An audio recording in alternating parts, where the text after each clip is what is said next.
2018 সালে ত্রিপুরার বিধানসভা নির্বাচনের আগে বিজেপির প্রকাশিত ভিশন ডকুমেন্টের কথা উল্লেখ করে এবার ময়দানে নামল ডিওয়াইএফআই সহ বামপন্থী অন্যান্য যুব সংগঠন। শুক্রবার রাজধানী আগরতলার মেলার মাঠ এলাকায় ছাত্র যুব ভবনে এক সাংবাদিক সম্মেলন করে রাজ্য সরকারের উদ্দেশ্যে প্রশ্ন তুলেন ডিওয়াইএফআই এর ত্রিপুরা রাজ্য কমিটির সম্পাদক নবারুণ দেব। রাজ্যের বেকার যুবক যুবতীদের স্বার্থে তাদের আন্দোলন আগামী দিনের অব্যাহত থাকবে বলেও জানান তিনি। এদিনের এই সাংবাদিক সম্মেলনে নবারুণ দেবের পাশাপাশি উপস্থিত ছিলেন ডিওয়াইএফআই এর রাজ্য সভাপতি পলাশ ভৌমিক সহ অন্যান্য যুব সংগঠনের নেতৃবৃন্দ উপস্থিত ছিলেন।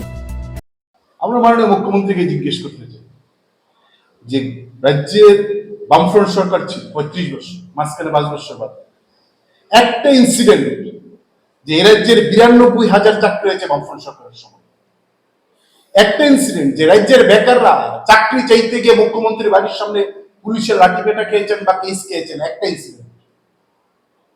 আমাদের রাজ্যে মাননীয় মুখ্যমন্ত্রীর কাছে প্রতিদিন এসটিজিটির পরীক্ষার্থীরা ফায়ার সার্ভিস ইন্টারভিউ দিয়েছেন, পুলিশ ইন্টারভিউ দিয়েছেন, নানা দপ্তর ইন্টারভিউ দিয়েছেন, তারা দেখা করতে চান।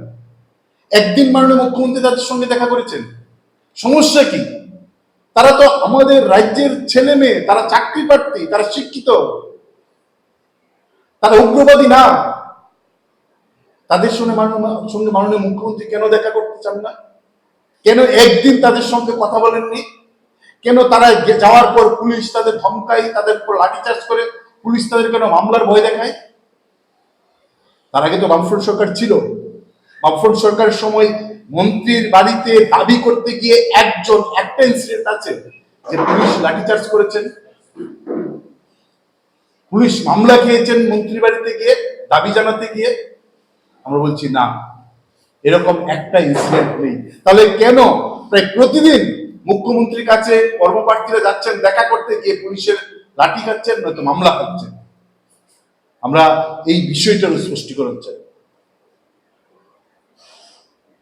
19,000 চাকরি হয়েছে, সফলতা করানোর চেষ্টা করছেন, কিন্তু এই 19,000-এর মধ্যে যে আমাদের হাতে তো কাগজ আছে, 19,000-এর মধ্যে প্রায় 1,000-এর উপর ছেলে মেয়ের চাকরি হয়েছে যাদের এই যে নাম শো আছে,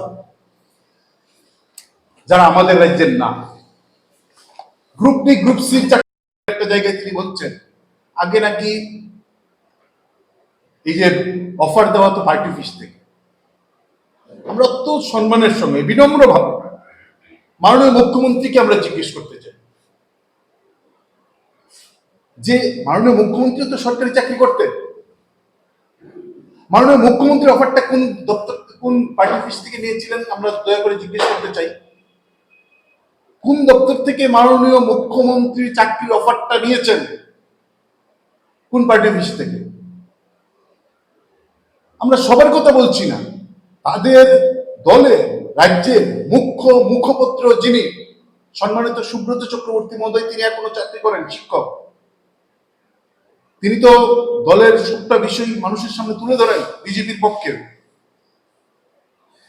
উনার অফারটা কোন পার্টি অফিস থেকে দেওয়া হয়েছিল? সিপিএম এর। আমরা জিজ্ঞেস করতে চাই যে মাননীয় সুব্রত চক্রবর্তী শিক্ষক, উনি ছিলেন রমেশ স্কুলে, নেতাজি স্কুলে, উনার অফার কোন পার্টি অফিস থেকে দেওয়া হয়েছে? আমরা দেখছি যে অফার দেওয়ার দায়িত্ব হচ্ছে অ্যাডমিনিস্ট্রেশনের। এখন উৎসব করে, অনুষ্ঠান করে, ব্লকে হলে অফার তুলে দিচ্ছেন মন্ত্রীরা, এমএলএরা, বিধায়করা।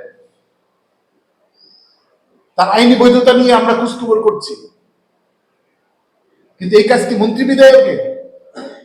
এই কাজ তো পোস্ট অফিসে যারা কাজ করেন তাদের। এটাকে ঢাকার জন্য তিনি কি বলেছেন, আগে অফার দেওয়া তো পার্টি অফিস থেকে। আমরা জিজ্ঞেস করতে চাই, এখন অনেকেই আছেন বিজেপি দলে যারা চাকরি করেন কিংবা চাকরি থেকে রিটায়ারমেন্টে গেছেন, তারা অনেকেই 78 থেকে 88 কিংবা 93 থেকে 2018 সালের আগে চাকরি পেয়েছেন। তারা কোন অফিস থেকে অফার নিয়েছেন? আমরা জিজ্ঞেস করতে চাই।